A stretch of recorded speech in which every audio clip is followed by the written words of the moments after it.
नमामि धन्वन्तरिमादिदेवम्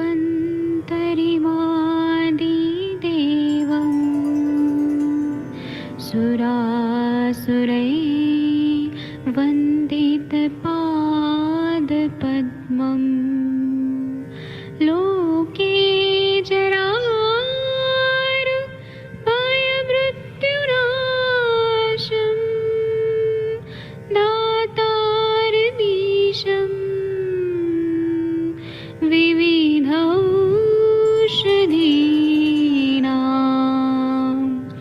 शङ्खं चक्रं जलौकां दधतं मृतघटं चारुतोर्भिश्चतुर्भिः सूक्ष्मस्वच्छादिरुद्यं शुकपरिविलसन् मौलिमं भोजनेत्रं कालाम्बोदोज्ज्वलाङ्गं कटितटविलसत् चारुपीताम्बराढ्यं वन्दे धन्वन्तरिन्तं निखिलगदमिव प्रौढदावाग्निनीलम्।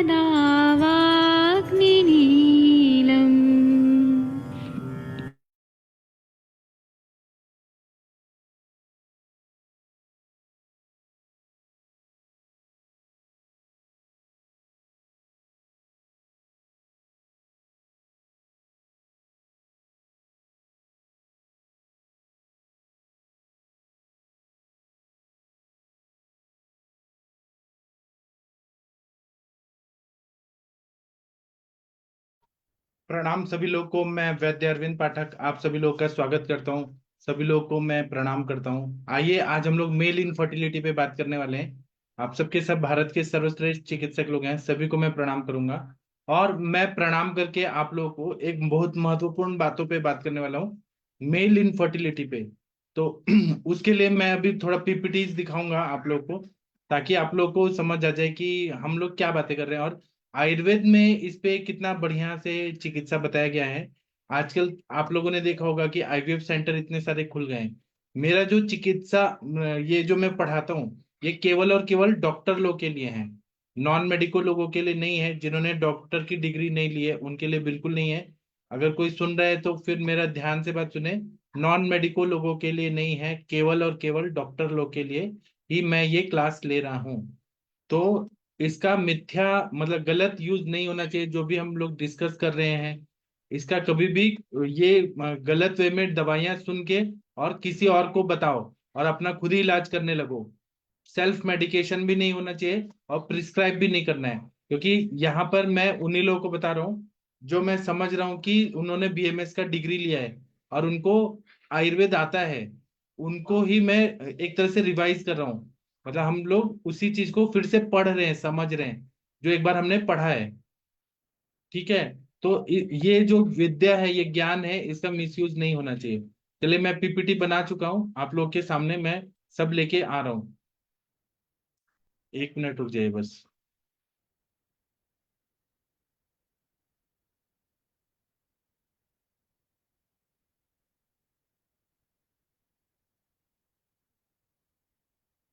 आज का वीडियो बहुत ही इंटरेस्टिंग होने वाला है।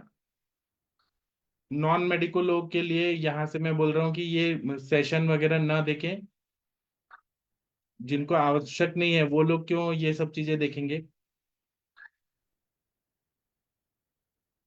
चलिए, तो हम लोग नर अवंध्यत्व, या फिर हम लोग, सॉरी, ये मैं एक मिनट रुक जाइए। अवंध्यत्व नहीं, वंध्यत्व होना चाहिए। एक मिनट रुक जाइए, स्पेलिंग मिस्टेक हो गया। एक मिनट।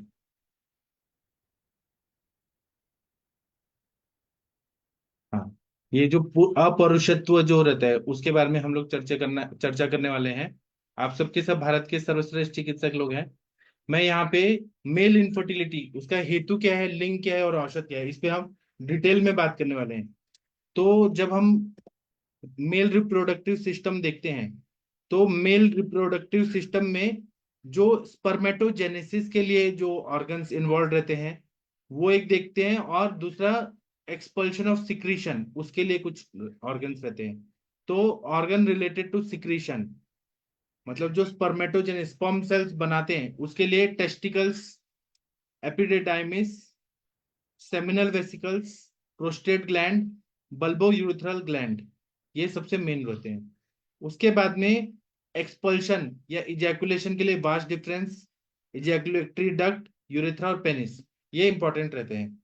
अब जो सिक्रीशन के लिए स्कॉटम जो होता है, अंडकोश, वह टेस्टिक्स को सपोर्टिंग एक स्ट्रक्चर होता है। उसमें दो सैक रहते हैं, और दो सैक में एक एक टेस्टिकल्स होते हैं। लोकेशन कहाँ रहता है कि ये स्कॉटम में टेस्टिकल्स रहते हैं, और हमारे पेनिस के नीचे रहते हैं। दूसरा क्या है कि ये नॉर्मल स्पर्म प्रोडक्शन कितने टेम्परेचर में होता है, तो 2 से 3 डिग्री सेल्सियस ऐसे टेम्परेचर में ये स्पर्मेटोजेनेसिस होता है, शुक्राणु बनते हैं। टेस्टिकल्स जो होते हैं वो दो पेयर्ड ओवल ग्लैंड्स होते हैं, जैसे अंडाकार एक ग्लैंड होते हैं, जो 5 सेंटीमीटर लंबे होते हैं, 2.5 सेंटीमीटर डायमीटर में होते हैं, और 10 से 15 ग्राम तक ये टेस्टिकल्स होते हैं। जो इनका अपर पोल रहता है वह स्पर्मेटिक कॉर्ड से अटैच रहता है, और पोस्टीरियर बॉर्डर से एपिडिडाइमिस जुड़ा हुआ रहता है, पोस्टीरियर पीछे के साइड से, आप लोग को स्क्रीन पे भी दिख रहा है। इसी तरह से टेस्टिक्स को कौन कवर करता है, तो एक सेरस मेम्ब्रेन रहता है जिसको ट्यूनिका वेजिनालिस ऐसे होता है, उसको कवर करता है। ट्यूनिका वेजिनालिस जो रहता है वो ट्यूनिका एल्बुजिनिया, उससे सेप्टा से वो डिवाइड होता है। दूसरा क्या है कि इसमें सेमिनिफेरस ट्यूब्यूल्स होते हैं, 200 से 300 तक। और सेमिनिफेरस ट्यूब्यूल्स रहते हैं, दो तरह के सेल्स बनाते हैं, स्पर्मेटोजेनिक सेल एंड सेरोटाई सेल्स, सेरोटोलाई सेल्स, इनको बनाते हैं। हम इतना डिटेल में नहीं पढ़ेंगे, हम मेन चीजों पे आते हैं। एनाटॉमी जो है, वो एनाटॉमी तो आप लोग को मालूम है, सब चीज हम लोगों ने फर्स्ट ईयर में पढ़ा हुआ है। मेन बात क्या रहता है कि मेल इनफर्टिलिटी, इस पे हम लोग बात करने वाले हैं। तो मेल इनफर्टिलिटी जो रहता है कि चरक संहिता में ऐसा बताया गया है कि धर्म अर्थ काम मोक्ष, तो काम का भी एक पुरुषार्थ बहुत जरूरी होता है प्रजा उत्पन्न करने के लिए, नया संतान उत्पन्न करने के लिए। लेकिन अगर कोई पुरुष अच्छा से आहार निद्रा ब्रह्मचर्य का पालन नहीं करता है, तो उसका शुक्र का क्षय होने लगता है बहुत ज्यादा। और जो ability to reproduce is called fertility, और inability to reproduce is called unfertility. मतलब वो नया संतान उत्पन्न नहीं कर सकता है, इसका मतलब है कि वो अनफर्टाइल है। और जिसमें कुछ भी नहीं एबिलिटी रहती है, परमानेंट फर्टिलिटी का लॉस होता है, उसको बोलते हैं स्टर्लिटी। वो नपुंसक होते हैं, उनमें कुछ भी नहीं रहता है। हम लोग नपुंसक लोगों पे बात करने के लिए नहीं आए, हम पुरुषों का बंध्यत्व, मतलब वो नॉर्मल है लेकिन उनमें शुक्र क्षय हो गया है या कोई और डिफॉर्मिटी है, जिसके वजह से वो टेम्पररी टाइप में, और जिसका चिकित्सा की जरूरत है, चिकित्सा से ठीक होने वाले, उन पे बात करने वाले हैं। उनको हम इनफर्टिलिटी बोलते हैं। जो नपुंसक है उनका चिकित्सा नहीं है, वो भगवान ने वैसे बना के भेजा है। दूसरा क्या है कि आज के जमाने में स्पर्म काउंट जो पहले के जमाने में होता था 113 मिलियन पर एमएल, वो अभी कम होके एवरेज जो रहता है 66 मिलियन पर एमएल ऐसा पाया जा रहा है पूरी दुनिया में। और मोटिलिटी रेट पहले 60 to 70% होता था, अभी समय बदल गया है, लोग का खान पान सब बदल गया है, तो 30 to 40% ही अभी मोटिलिटी रेट रह गया है। तो हम आजकल समाज में स्त्रियों को, माताओं बहनों को ज्यादा दोषी माना जाता है कि बच्चा उत्पन्न नहीं कर पा रहे हैं, और पुरुषों को छुपा दिया जाता है, लेकिन ऐसा नहीं है। पुरुषों को भी वंध्यत्व रहता है, बांझपना रहता है, जिससे वह संतान उत्पन्न करने में असमर्थ रहते हैं। तो जब भी हमारे पास पेशेंट आते हैं, इनफर्टिलिटी का कपल आता है, तो हमें ये देखना चाहिए कि जितना हम लोग स्त्रियों का चेकअप और ये हार्मोन टेस्ट और ये टेस्ट वो टेस्ट कराते हैं, उतना सीमेन एनालिसिस भी कराना बहुत जरूरी है, टेस्टिकुलर बायोप्सी कराना भी जरूरी है, अगर कैंसरस है या कोई और कंडीशन है तो।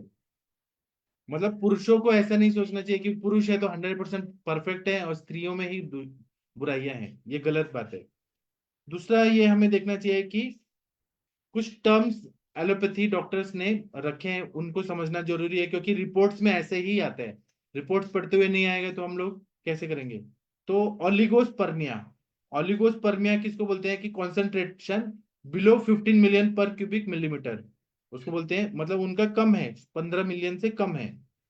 एक होता है एस्थेनोस्पर्मिया, मतलब स्पर्म मोटिलिटी 40% से कम है, उनको बोलते हैं एस्थेनोस्पर्मिया।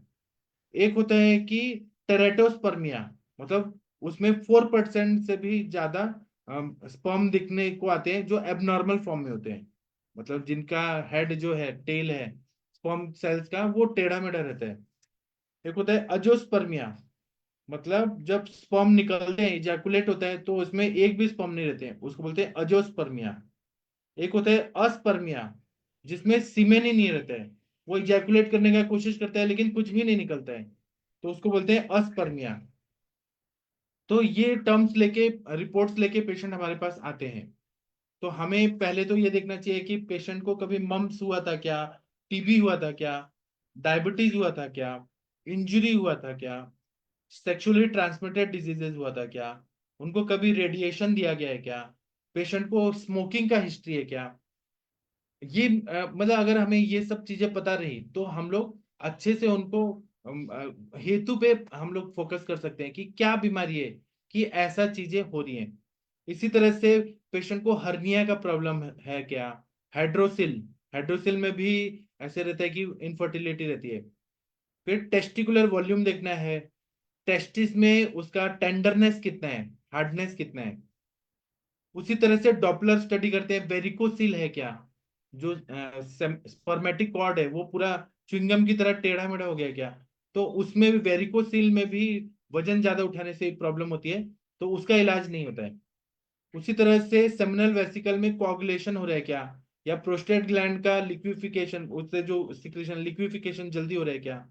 फिर follicle stimulating hormone, prolactin, testosterone, anti sperm antibody, ये सबको हमें देखना चाहिए।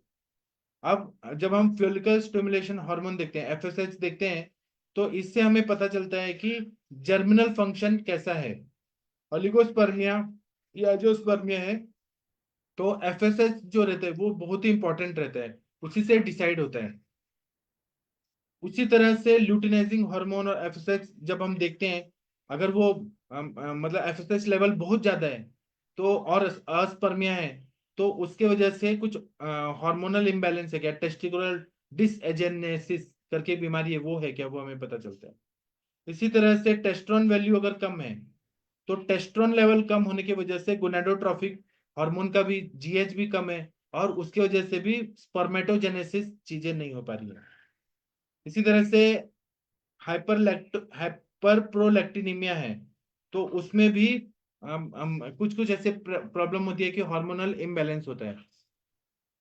आयुर्वेद के हिसाब से अगर इम्पोटेंसी अगर देखा जाए आयुर्वेद के हिसाब से, तो इसके 4 कारण हैं। एक बोला है बीजोपघातम, मतलब डिफेक्ट्स इन द गैमेट्स।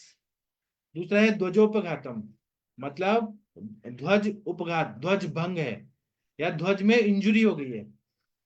एक है जरा संभवम, मतलब उम्र के हिसाब से हो गया है, अब वो कालज जरा हो सकता है या अकालज जरा हो सकता है, बुढ़ापा जल्दी आ गया है, इंसान बुढ़ा जल्दी हो गया।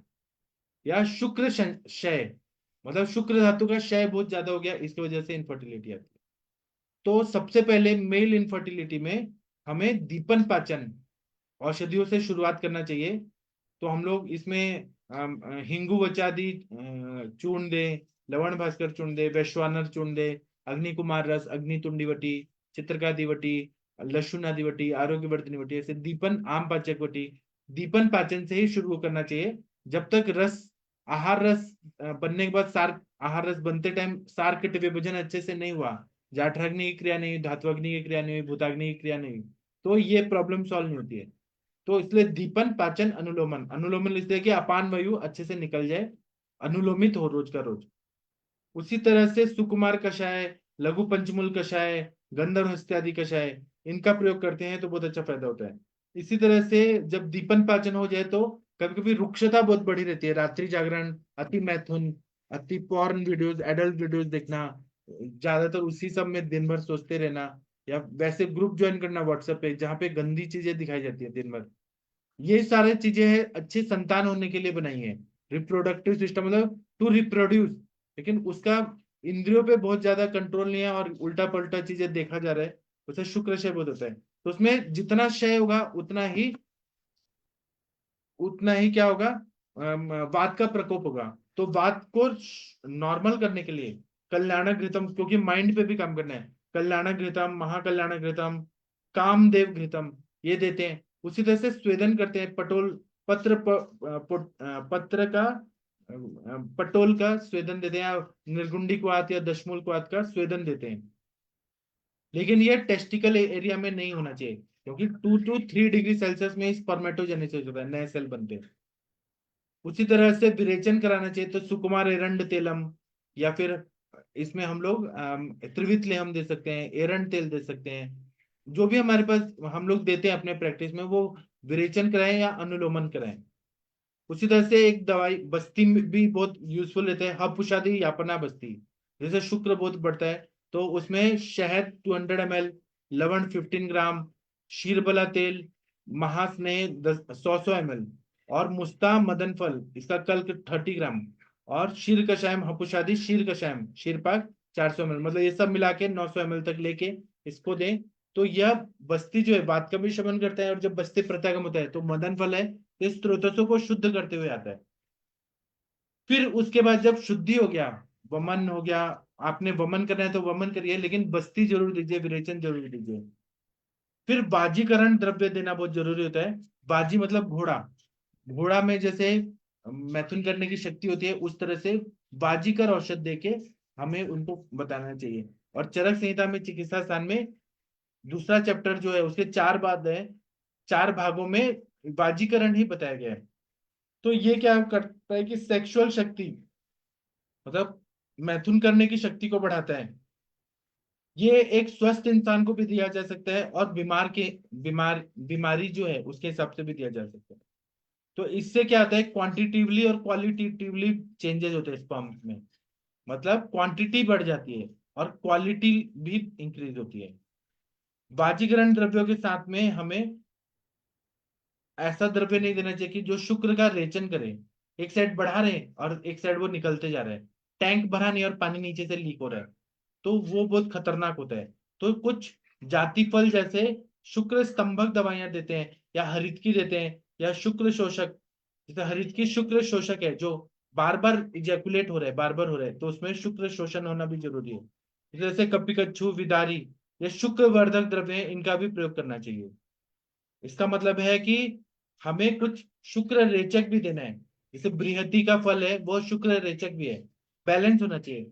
अभी क्या है, कुछ लोगों को सीमेन ही नहीं आ रहा, उसमें हमें शुक्र वर्धक भी देना है, हरित की जैसे स्तंभक भी देना है, और शुक्र रेचन करने वाली भी दवाई देनी है। केवल आपने स्टोर किया और वो निकाला नहीं, अगर ब्रह्मचर्य पालन करना है वो अलग बात है, लेकिन हम हमारे पास जो चीज के लिए पेशेंट है वो चीज नहीं हुआ, तो फिर फायदा क्या है ट्रीटमेंट का। उसी तरह से बाजीकरण के लिए बहुत सारे औषधियां हैं, वनस्पतियां हैं, उनका प्रयोग किया जाता है, जैसे कि विदारी का प्रयोग किया जाता है, या फिर क्षीर दूध सद्य शुक्र ग्राम पयाह, घृत का प्रयोग करते हैं, बादाम का प्रयोग करते हैं, सारे ड्राई फ्रूट्स का प्रयोग करते हैं, मूसली का प्रयोग करते हैं, परुषक, फिर माश उड़ीद का प्रयोग करते हैं, कपिकच्छु, शतावरी, गोक्षुर, बला, और मूग, मूग दाल रहता है वो भी वृक्ष बताए, और इक्षु का बीज वो बहुत अच्छा रहता है, अम्ल रस जो रहता है वो बहुत अच्छा काम करता है, और श्रेष्ठ विनम्रता ये होना बहुत जरूरी है। मेरे पास कुछ पेशेंट ऐसे आते हैं कि डॉक्टर साहब हम जब एक बार मास्टरबेट कर लेते हैं, या फिर हम लोग इजैकुलेट मतलब सेक्स कर लेते हैं, तो उसके बाद में बहुत ज्यादा पेन होने लगता है। तो उसमें मैं जो बाजीकर दवाइयां देता हूँ उसके साथ में मैं श्रेष्ठ मूत्र, मतलब अच्छे से यूरिन निकले ऐसा दवाइयां देता हूँ, मतलब मेरा प्रैक्टिस में। जैसे मैं गोक्षुरादि गुगुल दूंगा, चंद्रप्रभा दूंगा, जो मूत्र प्रवृत्ति अच्छा करे। वो अगर अच्छे से हो जाएगा ना, क्योंकि दोनों का रास्ता एक ही है, मूत्र प्रवृत्ति का भी और शुक्र का निकलने का भी एक ही रास्ता है। तो हमें श्रेष्ठ मूत्र ऐसा जब देते हैं, और मल भी निकले ऐसा भी जब दवाइयां देते हैं, तो वो ज्यादा कार्यकारी होता है। वो लोग जैसे पेशेंट बोलते हैं कि हमें एक बार शुक्र निकलने के बाद बहुत पेन होता है, क्योंकि शुक्र का ऑलरेडी क्षय है, और निकाल रहे हैं और निकाल रहे हैं, तो उनको पेन होने लगता है बहुत ज्यादा पेनिस में। तो जब हम ये दवाइयां देते हैं ना, चंद्रप्रभा और गोक्षुरादि गुगुल, तो उससे क्या होता है, यूरिन होता है और पेन नहीं होता है, वहां नसों को ताकत मिलती है। इसका कॉम्बिनेशन मैं देता हूँ अपने प्रैक्टिस में। इसी तरह से इजैकुलेटरी डिसऑर्डर है कि इजैकुलेट नहीं कर पा रहे हैं, उनका एक्साइटमेंट हो रहा है पूरा, वो पूरा एरोटिक फेज में है, एक्साइट हो रहे हैं, लेकिन वो निकल नहीं पा रहे हैं, तो उसमें दाढ़ी और निम्बुक जो रहता है वो इजैकुलेशन में बहुत ज्यादा फायदा करता है। इसी तरह से अगर हम लोग एस्थेनोस्पर्मिया का केस है, एस्थेनोस्पर्मिया क्या होता है? एस्थेनोस्पर्मिया एक ऐसा कंडीशन रहता है जहाँ पे स्पर्म मोटिलिटी कम रहती है। तो मोटिलिटी बढ़ाना बहुत जरूरी है। अगर स्पर्म है लेकिन वो आगे आगे चल ही नहीं पा रहे हैं, उसमें जान ही नहीं है, तो तकलीफ होगा। तो उनका चल गुण का क्षय हुआ रहता है। वायु एक जगह पे चाहिए भी, और ज्यादा भी नहीं चाहिए, मतलब मीडियम चाहिए। तो जहां चल गुण बढ़ाना है वहां पे हम लोग कस्तूरी गुटिका बहुत अच्छा फायदा करता है। भल्लातक की मज्जा या भल्लातक घृत देते हैं, शुंठी देते हैं, पिपली देते हैं, लहसुन देते हैं। लहसुन जो होता है ना वो ये एस्थेनोस्पर्मिया जो रहता है, जहां मोटिलिटी की कमी रहती है, उसमें लहसुन खाने से बहुत अच्छा फायदा होता है। इसी तरह से जो पान का पत्ता है वो अगर खाने को देते हैं तो उससे भी स्पर्म मोटिलिटी बढ़ता है। पहले के मूवी जो होते थे, बॉलीवुड मूवी, उसमें देखेगा कि बहुत सारे लोग पान खाते थे। तो जितना पान खाते हैं उतना मोटिलिटी बहुत अच्छी रहती है। जो लोग, और तांबुल भक्षण हमारे दिनचर्या में बोला है कि खाने खाने के बाद तांबुल भक्षण करना चाहिए, वो भी शुद्ध एकदम जैसे ऑथेंटिक वे में बताया वैसा होना चाहिए। तो मोटिलिटी बढ़ता है तांबुल से, लहसुन से भी बढ़ता है, पिपली से बढ़ता है, शुंठी से बढ़ता है, भल्लाता की मज्जा से बढ़ता है, कस्तूरी से बढ़ता है। ये तो कटु द्रव्य हो गए सारे। तिक्त द्रव्य जो है वो शुक्र का शोधन करते हैं। जैसे कि अगर स्पर्म एनालिसिस किया और उसमें पस सेल आ रहा है, एसिडिक नेचर आ रहा है, और एंटी स्पर्म एंटीबॉडी है, तो हम क्या दवाइयां दें जो शुक्र को साफ करे? ऐसे तो 8 जो शुक्र दोष है उस हिसाब से करना चाहिए, लेकिन नॉर्मल कोर्स में क्या है कि शुक्र का शोधन होता है, इसलिए पटोल जो है वह शुक्र की शुद्धि भी करता है, दीपन पाचन भी करता है, और हमारे रस पाचक में भी पटोल है। और अमृता, अमृता मतलब गुडुचि। गुडुचि इतनी अच्छी दवाई है जो शुक्र का शोधन करती है। गुडुचि कटुका तिक्ता स्वादुपाक रसायनी संग्राहिणी कषाउष्ण लघ्वी बल्याग्नि दीपनी दोष त्राम त्रिदोषांश में काशांश पांडुताम कामला कुष्ठ विस्फोट जर हर कृमिन हरित, ऐसे बोलते हैं। तो यहाँ पे वृक्ष काम भी जो रहता है वो गुडुचि से होता है। और ये ऐसी वनस्पति है जो कभी मरती नहीं है। अमृता, अमृत देती है और कभी मरती नहीं है। तो ये जब जाती है तो स्पर्म सेल्स भी अच्छे रहते हैं, स्ट्रांग रहते हैं। अमृता रसायन भी है, शुक्र की अग्नि तक काम है, रस की अग्नि से शुक्र की अग्नि तक काम होता है। तो जितना ये अमृता देते हैं, गुडुचि देते हैं, उतना स्पर्म को मोटिलिटी बहुत इंक्रीज होता है। इसी तरह से कुछ पेशेंट ऐसे आते हैं कि प्री मैच्योर इजैकुलेशन, अभी उन्होंने सोचा ही कि वो निकल जाते हैं प्री मैच्योर, तो इसमें जाति फल का चूर्ण देते हैं, तो वो प्री मैच्योर इजैकुलेशन में कषाय रस से और प्रभाव से व्याधि प्रतिनिधि दवाई से बहुत अच्छा फायदा होता है। इसी तरह से शुक्र बढ़ाने के लिए खरजूर बहुत अच्छा काम करता है। गोधुम मतलब गेहूं मत बहुत अच्छा काम करता है। और जो ये रहता है येलो पंपकिन के बीज होते हैं वह भी शुक्र बढ़ाते हैं। ऐसे और भी बहुत सारे द्रव्य हैं जो शुक्र बढ़ाते हैं। इसी तरह से ओलिगोस्पर्मिया पे पहले बात करते हैं, जहां पे ऐसे पेशेंट आते हैं जहां पे हमारे पास 15 मिलियन से कम स्पर्मेटोजुआ ऐसा पाया जा रहा है, 15 मिलियन से कम। और वह प्रजा चाहिए तो एक ही स्पर्म, लेकिन वो प्रजा उत्पादन करने में सक्सेसफुल नहीं हो पा रहे। शादी होके बहुत साल हो गया, लेकिन वो उन्होंने कितना भी ट्राई किया लेकिन हो नहीं पा रहे। तो एलोपैथी के डॉक्टर्स एंटीऑक्सीडेंट और क्या क्या दवाइयां देते हैं, लेकिन उससे होता नहीं है। तो पेशेंट ना बहुत परेशान रहते हैं। वो वाइफ को, आज का जमाना बदल गया है, लेकिन पहले के जमाने में अगर बच्चा नहीं हो रहा है तो वो बोलते थे कि आप ना दूसरा शादी कर लो, और त्याग देते थे, परित्यक्ता, बिना डिवोर्स के त्याग दिया। जैसे रामायण में भी सीता जी को उन्होंने त्याग दिया, राम भगवान ने। डिवोर्स नहीं हुआ था राम जी का सीता जी का, लेकिन उनको जंगल में ले जाके त्याग दिया। ठीक है। तो ऐसे ही यही परंपरा थी। जब हिंदू मैरिज एक्ट बाद में बना ना, जवाहरलाल नेहरू ने वो संसद से पास कराया, हिंदू मैरिज एक्ट में एक ही विवाह कर सकते हैं, अगर दो किया तो वो गुनाह है, जेल हो जाता है हिंदू मैरिज एक्ट में। मुस्लिम लोग के लिए नहीं था वो चीज, मुस्लिम 4 शादियां कर सकते हैं। दूसरा है कि आप एक पत्नी के रहते हुए दूसरा विवाह करेंगे और पहली ने कंप्लेन कर दिया तो जेल हो जाता है। मेरा एक क्लासमेट भी था, उसने ना 3 शादियां किया। मतलब उसने भी अपने आप को ज्यादा होशियार समझते हुए उसने क्या किया कि उसने शादी किया, पहले बॉम्बे में एक नर्स से शादी कर लिया और घर वालों को नहीं बताया। फिर घर वालों ने बुलाया कि तेरी शादी हो रही है तू आ जा, तो वहां भी शादी कर लिया।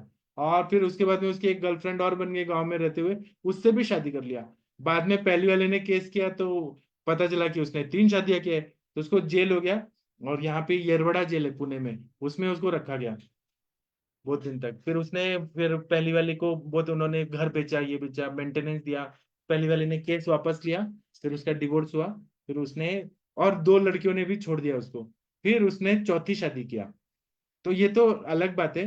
मतलब ये बात होता है कि हिंदू मैरिज एक्ट में ये सारी बहुत सारे नियम है, उसको मानना चाहिए। तो ओलिगोस्पर्मिया जो रहता है 15 मिलियन से कम रहता है। तो इसमें कारण क्या होता है? बहुत सारे कारण होते हैं कि ओलिगोस्पर्मिया हो रहा है। तो lower general health status, patient Cruz है, शुक्र का क्षय हो रहा है, चिंताग्रस्त है, और उसमें खाया पिया ही नहीं जा रहा है, कोई टेंशन में रहता है, बहुत क्रुश हो गया है, तो ओलिगोस्पर्मिया होता है।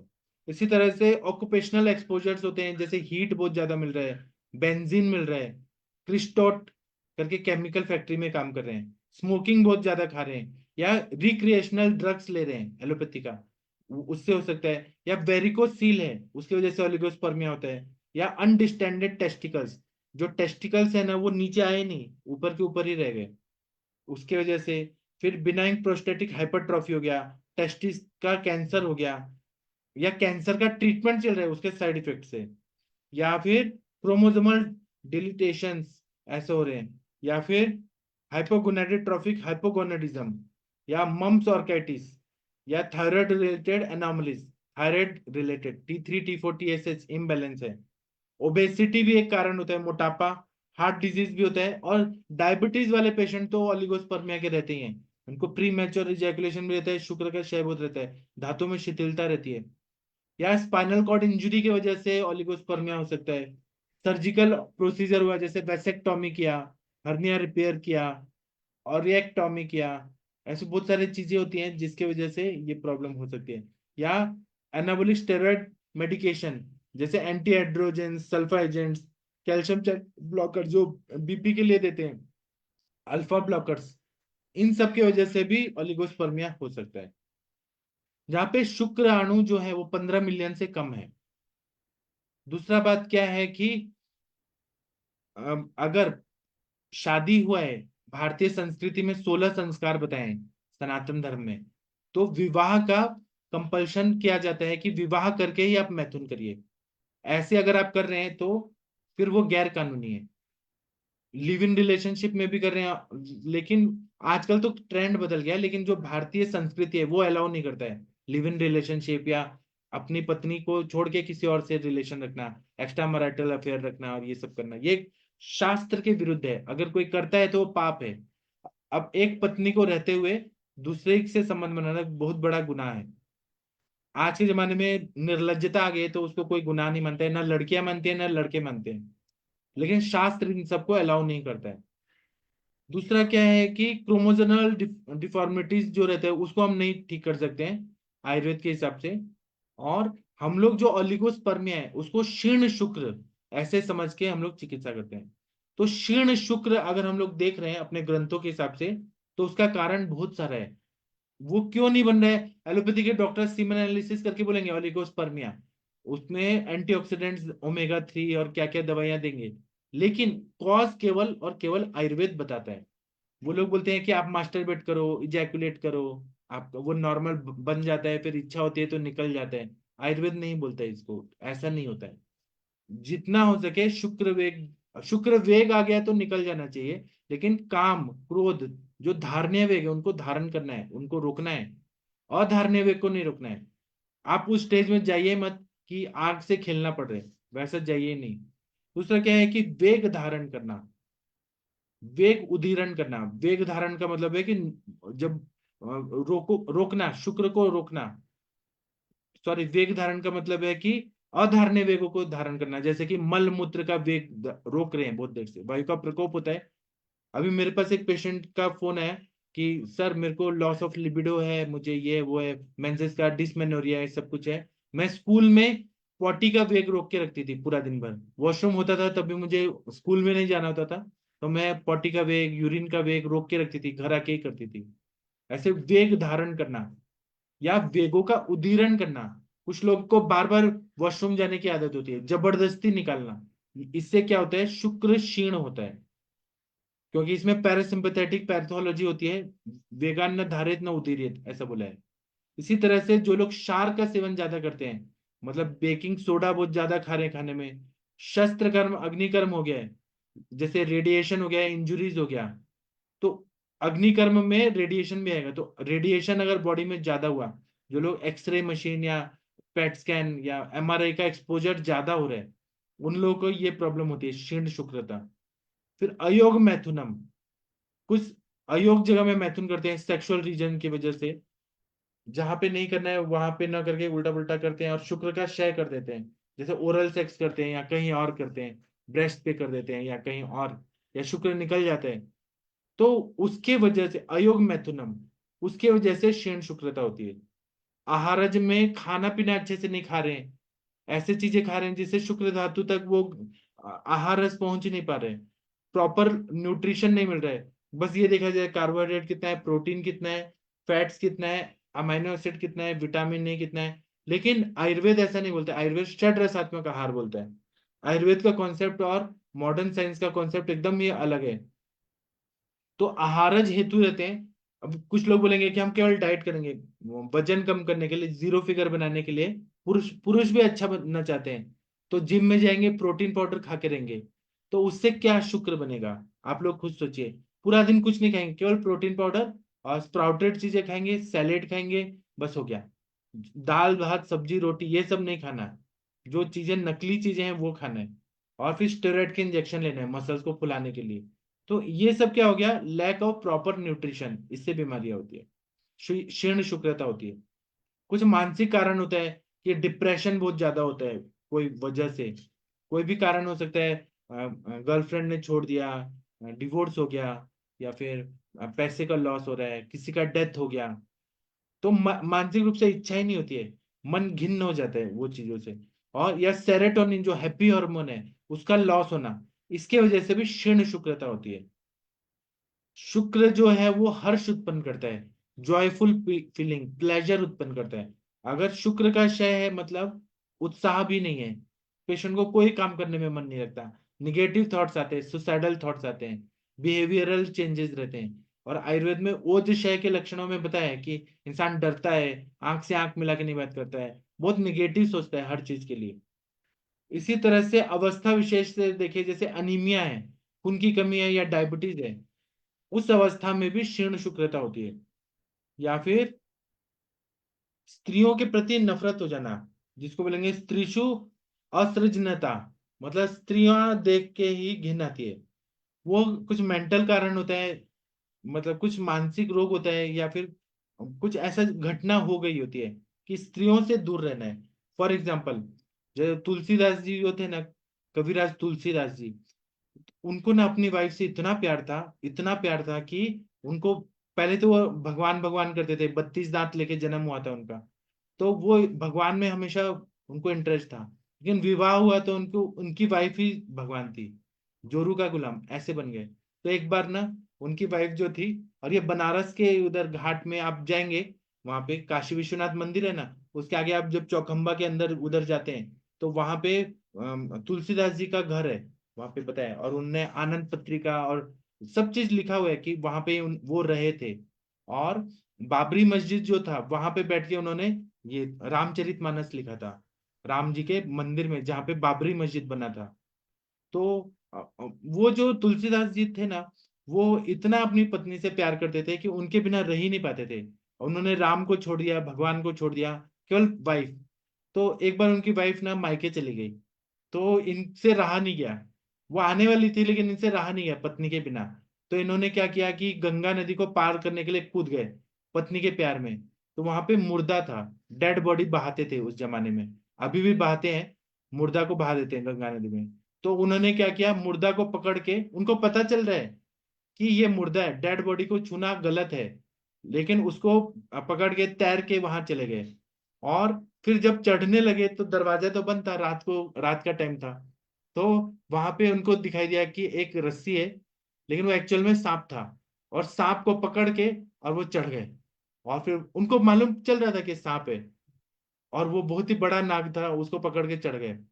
तो उनकी वाइफ घबरा गई कि मेरा पति ऐसे कैसे आ गया मेरे को मिलने के लिए, और इसको इतना क्या तड़पन है मेरे बिना। तो वो उनको बताते हैं कि देखो, मैं तुम्हारे लिए ना मुर्दा को छू के और पकड़ के आ गया। और मैंने ये भी नहीं सोचा कि मैं ब्राह्मण हूँ, दुबे जी हूँ, मैंने ये भी नहीं देखा, लेकिन मैं तुम्हारे लिए पागल हूँ। और मैंने सांप से भी नहीं डरा मैं, और तुम्हारे लिए मैं इतना पागल हूँ, आशिक हूँ। तो उनकी वाइफ को ये चीज पसंद नहीं आया कि मेरा पति ऐसा थोड़ी ना है, स्त्री लंपट। जो बोलते हैं स्त्रियों में ही बहुत इंटरेस्टेड, स्त्री लंपट ऐसा थोड़ी ना है। या फिर हम लोग क्या बोलते हैं, स्त्रियों में जो रहते हैं कुछ और भी शब्द है, स्त्री लंपट। तो उन्होंने उनको ऐसे ऐसे कटु शब्द बोले ना, कठोर वचन बोले कि तुमको मेरे मांस और हड्डी में इतना इंटरेस्ट है, इतना राम में लगाते ना, तो तुम्हारा उद्धार हो जाता, मोक्ष मिल जाता, तुम्हारी आत्मा शुद्ध हो जाती, इतने जन्मों का पाप है ना सब, ऐसे इतना धिक्कारा उनको। तो उनको ना स्त्रियों के प्रति बहुत ज्यादा घिन आ गया कि ऐसे स्त्री होती है जिसके लिए मैं मुर्दा पकड़ के आया, सांप का रस्सी पकड़ के आया, उसने मेरा अपमान किया। और ego problem, male ego problem. तो उन्होंने स्त्रियों को एकदम त्याग ही दिया। उनके रामचरितमानस में स्त्रियों पे वो जो फेमस है ना, वो जो क्या है, ढोल गवार स्त्री पशु नारी सदा ताड़ना के अधिकारी। मतलब ढोल जो रहता है उसको हमेशा बजाते हैं, ढोल गवार, गवार जो अनएजुकेटेड है, स्त्री पशु नारी मतलब स्त्रियों को। और ये सब ऐसे और मनुस्मृति में भी कुछ ऐसी चीजें थी, उसका भी असर था। उन्होंने कहा कि हमेशा ताड़ना के अधिकारी। तो ये जो स्त्रियों में जो घृणा आ जाती है स्त्रियों के लिए, वह भी क्षीण शुक्र का कारण होता है। आयुर्वेद में अगर हम साइंस के हिसाब से देखते हैं, चरक संहिता में लिखा है कि सबसे श्रेष्ठ बाजीकर क्या द्रव्य है, तो बोला है स्त्री। स्त्रियों को देखते ही हॉर्मोन्स में जब चेंजेस होते हैं तो स्पर्मेटोजेनेसिस बढ़ता है। ये एक साइंस है, स्त्रियों के वजह से यही वृक्ष्य है, दवाई है। मतलब स्त्रियों का आलिंगन करना, स्त्रियों को देखना मेडिसिन के रूप में, उसमें ज्यादा नहीं रहना है, लड़कीबाजी नहीं करना है। लेकिन वो साइंस के हिसाब से है कि स्त्रियां ही वृक्ष हैं, और स्त्रियों से जितना दूर जाएंगे क्षीण शुक्रता होती है। ठीक है। अब आगे देखते हैं कि दोष विकल्प के हिसाब से अगर देखें तो शुक्र धातु के बारे में पुरुष जो है वो खुल के बात नहीं करना चाहते हैं डॉक्टर से, उनको बात करने में बहुत ज्यादा तकलीफ होती है। तो हम लोग क्या करते हैं, सीमेन एनालिसिस करते हैं, वो ज्यादा अच्छा रहता है। लेकिन क्षीण धातु हो गया है, तो उसमें हमें क्या क्या चिकित्सा करना चाहिए। तो पूर्व कर्म में स्नेहन, स्नेहन करना है तो स्निग्ध गुण युक्त जो घृत होता है वो कराते हैं, स्वेदन कराते हैं, अवगाह स्वेदन, षष्ठी या फिर पेटी का स्वेदन कराते हैं। और प्रधान कर्म में विरेचन कराना बहुत अच्छा रहता है, ऑलिगोस्पर्मिया में विरेचन कराने से, और वो भी मृदु और स्निग्ध और शीर युक्त विरेचन, जैसे सुकुमार एरंडब, एरंड तेल, दूध के साथ एरंड तेल, ऐसे विरेचन देना है, मृदु विरेचन देना है और स्निग्ध विरेचन देना है। एरंड तेल बहुत ही अच्छा है, या घी पिला के त्रिवितले हम भी दे सकते हैं। फिर उसके बाद में बस्ती देना बहुत ही अच्छा रहता है, क्योंकि बोला है प्रशस्त शुक्र दोषेशु वस्ती कर्म विशेषता। मतलब जहां पे क्षीण शुक्रता होती है उसमें बस्ती चिकित्सा सबसे अच्छी चिकित्सा है। तो उसमें निरु बस्ती, अनुवासन बस्ती, यापना बस्ती, उत्तर बस्ती ये दिया जाता है। उत्तर बस्ती में हम लोग बस्तांड घृत का बस्ती देते हैं, जो बकरे के अंडकोश से सिद्ध किया हुआ है वो घृत, उसका हम देते हैं उत्तर बस्ती में, बहुत अच्छा फायदा होता है। नीरू भी देते हैं, अनुवासन भी देते हैं, अनुवासन में चंदन मृग लाक्षादी तेल, श्री गोपाल तेल, ऐसे बहुत सारे, यापना बस्ती से भी फायदा होता है। फिर उसके बाद में शमन चिकित्सा करते हैं, तो बहुत अच्छा फायदा होता है। तो ऑलिगोस्पर्मिया पे आज बात करते हैं, बाकी और सेशन में बहुत करेंगे, क्योंकि जैसे गायनाकोलॉजी इतना बड़ा है उसको एक दिन में नहीं पढ़ा सकते, वैसे पुरुष वंध्यत्व भी एक दिन में नहीं पढ़ा सकते हैं, उसको बहुत टाइम चाहिए। आज मैं ओलिगोस्पर्मिया के बारे में आप लोगों को बताने वाला हूँ। तो अग्नि दीपन करना है, आम का पचन करना है, स्त्रोतस का शोधन करना है। तो इसमें हम लोग बहुत सारे द्रव्य देते हैं, जैसे कि आम पाचन के लिए नॉर्मली आप लोग लवण भास्कर चूर्ण, अजमुदादि चूर्ण, दाढ़ीमाष्टक चूर्ण और त्रिकटु चूर्ण, पंचकोल चूर्ण, आसवरिश देते हैं। दीपन पाचन अनुलोमन, स्त्रोतश शोधन के लिए एरंडमूल कषाय, गंधर्व इत्यादि कषाय, सुकुमार कषाय ये देते हैं। और वैश्वानर चूर्ण, चंद्रप्रभावटी, अभ्यारिष्ट ये देते हैं।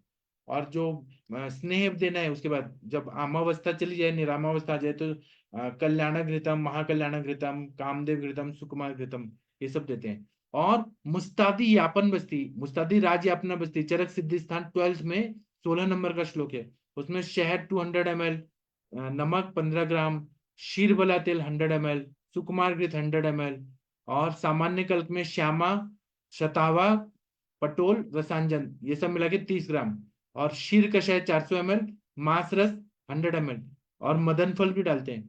ये 900 ml करके, और इसका हम लोग देते हैं। या इसी तरह से बलादी अपना बस्ती या फिर शीर कषायम ये देते हैं। तो शीर कषाय जो शीरपाक कल्पना देते हैं ऊपर से पीने के लिए, तो बला और विदारी का शीरपाक, इससे ओलिगोस्पर्मिया ठीक हो जाता है। या वृक्ष योग जो है हमारे सर के फॉर्मूला बुक में देखिए, उसमें क्या क्या है, तो शतावरी है, शुंठी है, कप्पिकच्चू है, मुसली है। ये जो वृक्ष दवाइयां रहती हैं बहुत अच्छा काम करते हैं। विदार्यादि गण क्षीर कषाय देते हैं, कप्पिकच्चू और शिगरू का बीज देते हैं, इससे बहुत अच्छे से फायदा होता है। और खसखस जो रहता है जिसको पॉपी सीड्स बोलते हैं, वो बहुत ही अच्छा शुक्र बढ़ाते हैं। शुक्र गण, शुक्र जनन गण क्या शीरपाक देते हैं, जैसे जीवक, ऋषवक, काकोली, शीर काकोली, मुदगपर्णी, माशपर्णी, मेधा, वृद्ध दारू, या फिर जात कुलिंग, ऐसे बहुत सारे द्रव्य हैं। इसी तरह से अश्वगंधादि चूर्ण, गोक्षुरादि चूर्ण, फिर अकरकरादाभि चूर्ण, पद्मकादि गण का चूर्ण, कपिकच्छु चूर्ण, मुस्तादि चूर्ण, जातिफल चूर्ण, रत्न पुरुष चूर्ण ये रहते बहुत अच्छा रहता है। शालमली निर्यास, मोचरस ये भी वृक्ष बताया है। अश्वगंधा लेहम देते हैं, च्यवनप्राश क्योंकि इसमें अष्टवर्ग है, और च्यवनप्राश खाने से स्पर्म मोटिलिटी बहुत अच्छी होती है। कुष्मांड रसायन देते हैं, सुकुमार लेहम, अमृतप्राश रसायनम, नारसिंह रसायन देते हैं। इसी तरह से अश्वगंधा घृतम, बृहद छागलादि घृतम, कल्याण घृतम, महाकल्याण घृतम, सुकुमार घृतम, कुष्मांड घृतम, महाशतावरी घृतम।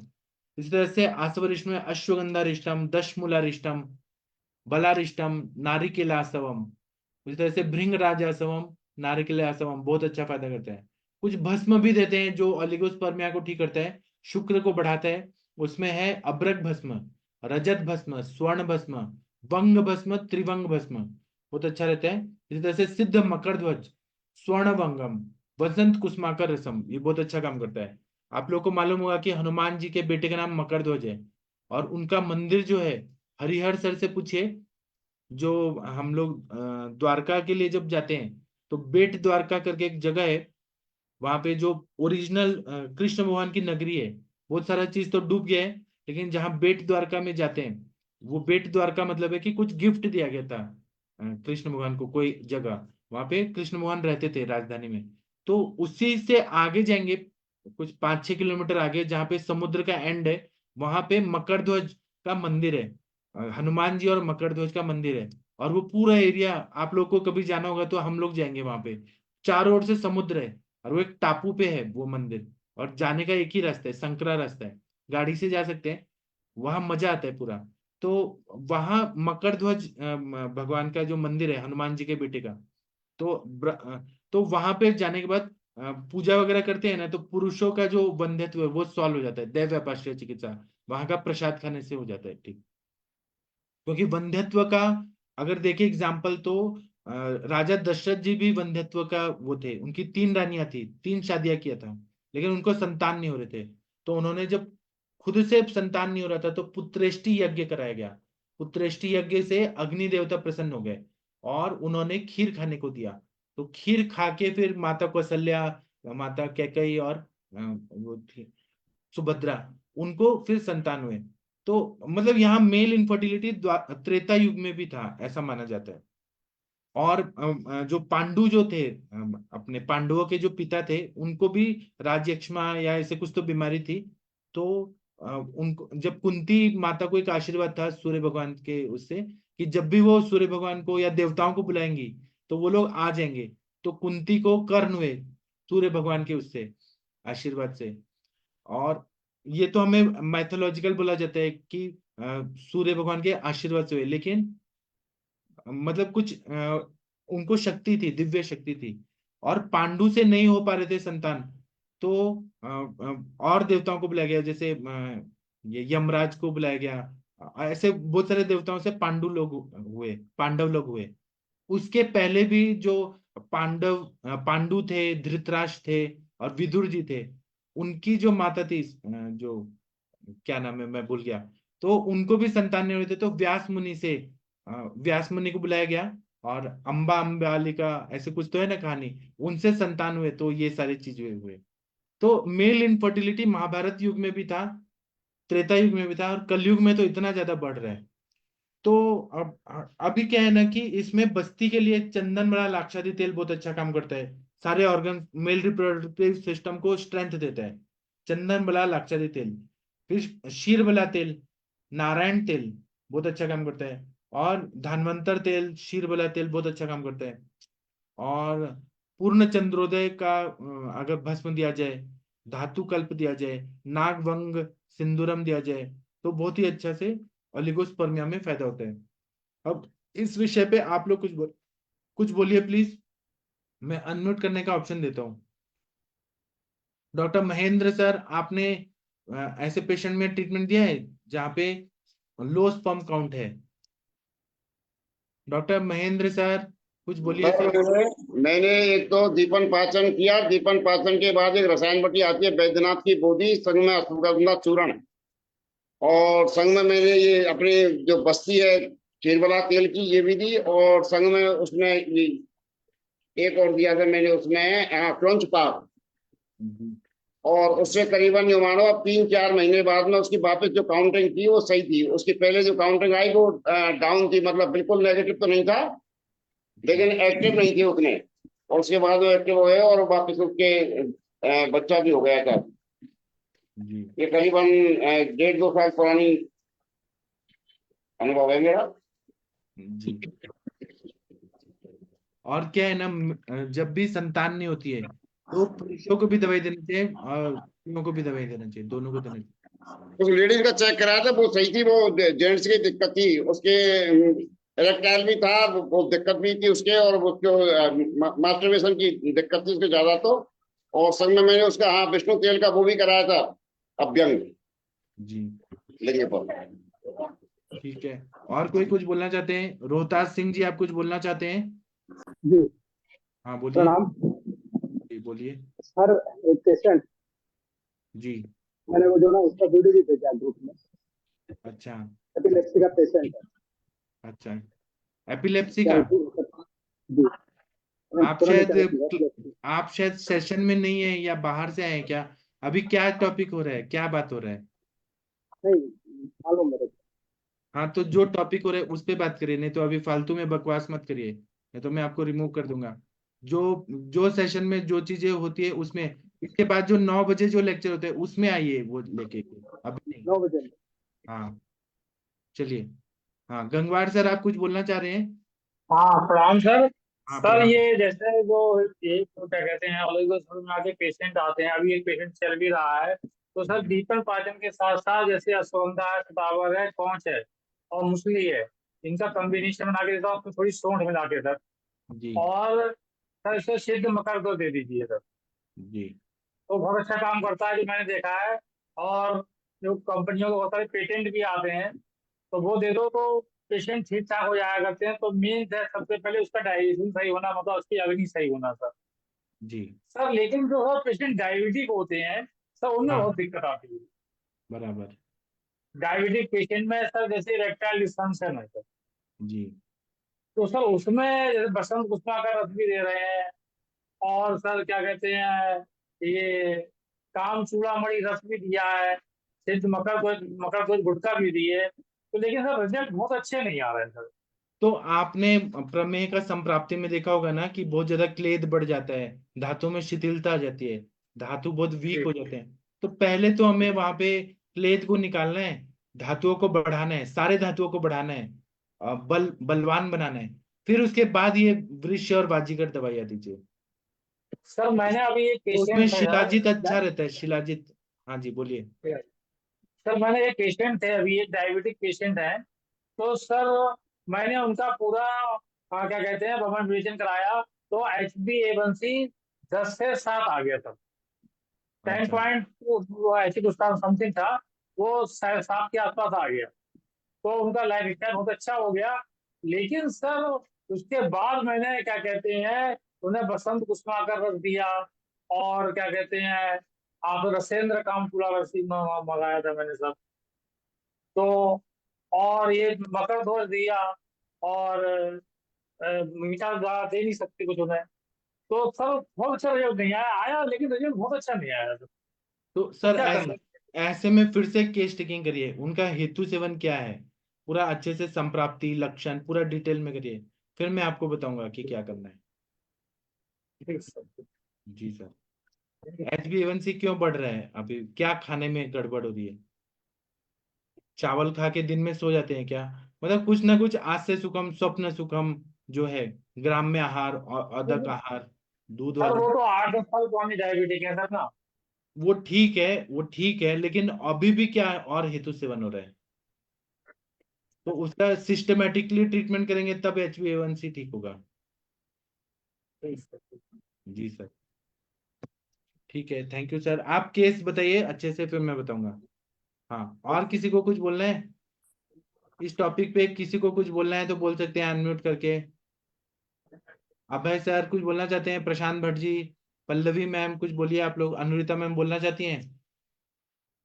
नहीं सर, आपने बहुत डिटेल में लिया। एक्चुअली जो आयुर्वेद, जैसे आपने बताया कि ओलिगोस्पर्मिया पे आज बात होगी, तो अगर मॉडर्न के भी हिसाब से हम देखें तो उन्होंने भी चार ही डिफरेंस है। आयुर्वेद के हिसाब से शुक्रक्षय, अल्परेतस और क्षीणरेतस, इन चीजों को अगर आप बाइफिकेट करके करें तो हमारे जो वातज पित्तज और उसके साथ में अष्ट दोष माने गए। अल्परेतस मतलब सर जो 25 ईयर्स एज के बिलो है, वहां पे अगर आपको काम करना है, तो जो आपने ड्रग्स का ये बताया, तो वहां पे पहले तो हेतु है और दूसरा उसका ट्रीटमेंट साइड। शुक्र क्षय जहाँ पे डिफिशियंसी और स्पर्म्स है वहां पे, जो आपने एल्यूगोस्पर्म में बताया, लेकिन स्पर्म्स का फंक्शनिंग ही कम है, या टेस्टिस का सिंथेसिस प्रॉब्लम है, टेस्टोस्टेरोन लेवल है, या स्पर्मेटोजेनेसिस का प्रॉब्लम है, तो वहां पे शुक्र क्षय की ट्रीटमेंट जो है वो थोड़ी सी अलग रहेगी। और क्षीण रेतस में मतलब उनका एक हेतु ऐसे रहता है कि इंटेलिजेंस रहता है उनका काफी सारे फैक्टर्स में, अनहेल्दी डाइट या लाइफस्टाइल, तो वहां पे आप जब तक इवन कुछ ड्रग्स की वजह से केमोथेरेपी के बाद में भी ये इफेक्ट, कुछ लोगों ने डायबिटीज बोला, लेकिन केमोथेरेपी के बाद में या फिर पोस्ट कार्डियक सर्जरीज जो क्षीण रेतस है, वो बिकॉज ऑफ द, क्योंकि हमारे ओज का स्थान और हमारे रस का मूल स्थान भी हृदय है, लेकिन उसके साथ में ओज होने की वजह से क्षीणता जो आती है वो पूरी सातों धातुओं की इसमें आने की वजह से यहाँ पे आपको थोड़ा सा डीप लेवल पे आपकी दीपन पाचन के साथ में हम जब ट्रीटमेंट लेवल भी देते हैं, तो वहां पे हमारे, जैसे आपने चरगुप्त शुक्र जनक गण बताया सर, उसके साथ में कई लोग जो ट्रीटमेंट देते हैं, हम जब ट्रीट करते हैं, तो उस इसमें ये देखा गया है कि मानसिक फैक्टर और इन सारी चीजों का भी काफी रेपरकशन होता है। तो नस्य है, देन मैं वानरिकल को यूज करती हूँ, नस्य के साथ में बस्ती है। पित्तज रेतस का अगर प्रॉब्लम है तो विरेचन बहुत अच्छा फायदा देता है। आपकी वातज रेतस के साथ में तो क्षीणता आती है, लेकिन उसके साथ में अगर मतलब ऐसे बोला गया है कि शुक्र व स्रोतस रिलेटेड अगर कुछ प्रॉब्लम है, जहाँ पे आपका रक्त व रस व दोनों चीजें इन्वॉल्व होके अगर ट्रीटमेंट करना है, तो वहां पे आपको लाइन ऑफ ट्रीटमेंट अलग रहेगा। खास करके जो कफज वातज बताया गया है उस इसमें ग्रंथीभूत ये रहता है, तो वहां पे श्रोतावरोध जन्य संप्राप्ति अपान पे भी काम करना पड़ता है, उत्तर बस्ती भी देना पड़ता है, क्योंकि सांद्रता, मंदता, स्लगिशनेस ये बहुत ज्यादा वहां पे दिक्कतें रहती। सन्निपातिक में आपको कई बार यूटीआई एंड क्रॉनिक प्रोस्टेटाइटिस या ऐसे कुछ इन्फेक्शन मिडिल एज में ही शुरू हो जाते हैं। तो मूत्र पुरुषगंधी जो हमारा प्रकार है अष्ट दोष का, उस इसमें होने की वजह से आपको वहां पे वो वाला भी मेरा फेवरेट जो बस्ती है सर इसमें, बाकी के बला तेल बस्ती, क्षीर बला तेल बस्ती है, और उसके साथ में उत्तर बस्ती है, लेकिन काफी बार एक पिप्पल आदि ऑयल है सर, पिप्पल आदि ऑयल का अभ्यंग अगर आप कराते हैं, तो वहां पे जिन लोगों का इजैकुलेशन का प्रॉब्लम है, विशेष चिकित्सा में सर, अगर आप वाजीकरण द्रव्यों का भी जब आप सिलेक्शन करते हैं, तो आपने जो पटोल बोला ना सर, तो मतलब इन शॉर्ट हम वाजीकरण चिकित्सा 3 हिस्सों में डिवाइड करते हैं: शुक्र वृद्धिकर, शुक्र प्रवर्तक और शुक्र जनक।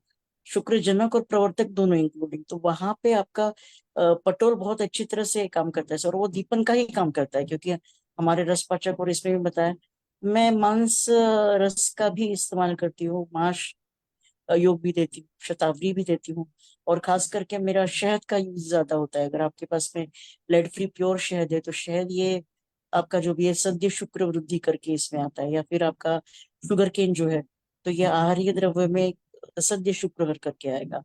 और अगर आपको क्रमशः शुक्र वृद्धि कर अगर चाहिए, फिर वहां पे हमारे जो काफी सारे योग है जो मेटाबॉलिक प्रोसेस में मतलब उनका अल्टर करके दीपन पाचन करके शुक्र धातु का सिक्रीशन करेंगे। और शुक्र श्रुति कर अगर बोलेंगे तो सर कस्तूरी है, गुंजा है, उसके साथ में मतलब कुछ ऐसे योग है, कई लोग मतलब there are lot of other therapies also along with herb therapy. आकार करप भी यूज होता है सर, बहुत अच्छा, क्योंकि हमारा बेसिकली क्या है, ब्रेन का जो सेंटर है, जैसे आपने बताया, तो that is more related with your hormonal जो अगर चेंजेस है, तो वहां पे आपका मानस है तो ये ट्रीट होना बहुत ज्यादा जरूरी है। लेकिन वहीं पे आपका एक्शन ऑफ एंड्रोजन्स भी है, एंड्रोजन पे आकार करप, कस्तूरी और गुंजा बहुत अच्छा काम करता है सर। और शुक्र श्रुति कर अगर वृद्धि कर दोनों भी अगर आपको कार्य करी चाहिए, तो मेरा कपिकच्चू धन मेरा फेवरेट है, अश्वगंधा, उसके साथ में घृतों की संकल्पना है सारी। कपिकच्चू सिद्ध घृत यूज करके देखिए, बहुत बढ़िया फायदा होता है। मांस और गोधूम अगर आप यूज करते हैं, शक्तिशाली खान पान में चेंजेस करते, खान पान में आपको आहारीय द्रव्य और उड़िद की जो मात्रा है, ये सारी चीजों का भी आप अगर आहार में ये देते हैं तो बहुत अच्छा फायदा होता है सर। एंड बाकी आपने बहुत अच्छे से डिटेल में लिया, लेकिन यहाँ पे सोमैटिक लेवल और साइकिक लेवल, मतलब मानस और शारीरिक, ये दोनों लेवल पे द्रव्य गुण और कर्म, ये तीनों तरीके से आपका काम होना चाहिए। ओनली इनफर्टिलिटी या ओनली क्लैप्य या ओनली ये इस चीज से नहीं कि आपने सारी, जैसे चरकोक्त अगर आपका भ्रूण कार्य करना है तो चरकोक्त शुक्र जो गण बताया है वो बहुत ही अच्छा फायदा देता है। लेकिन आपके पास में वो सारे द्रव्य नहीं, उसमें से 2-3 द्रव्य भी आपको अवेलेबल हो गए, और उसको अगर आपने क्षीरपाक करके दिया तो भी बहुत अच्छा फायदा मिलता है इससे। बहुत अच्छा बताया आपने। इस विषय पे हम लोग और बात करेंगे। अभी मैं सेशन बंद करता हूँ क्योंकि 8 बज गए। अब हम 9 बजे मिलेंगे। थैंक यू, प्रणाम सभी लोगों को। और जो भी केस लेके आना चाहते हैं वो 9 बजे आए। सभी से रिक्वेस्ट है कि ये जो 7 बजे का सेशन होता है उसमें कोई भी अपना उल्टा पुल्टा बातें ना करें। आप लोग पढ़े लिखे डॉक्टर हैं। थैंक यू, प्रणाम सभी लोगों को।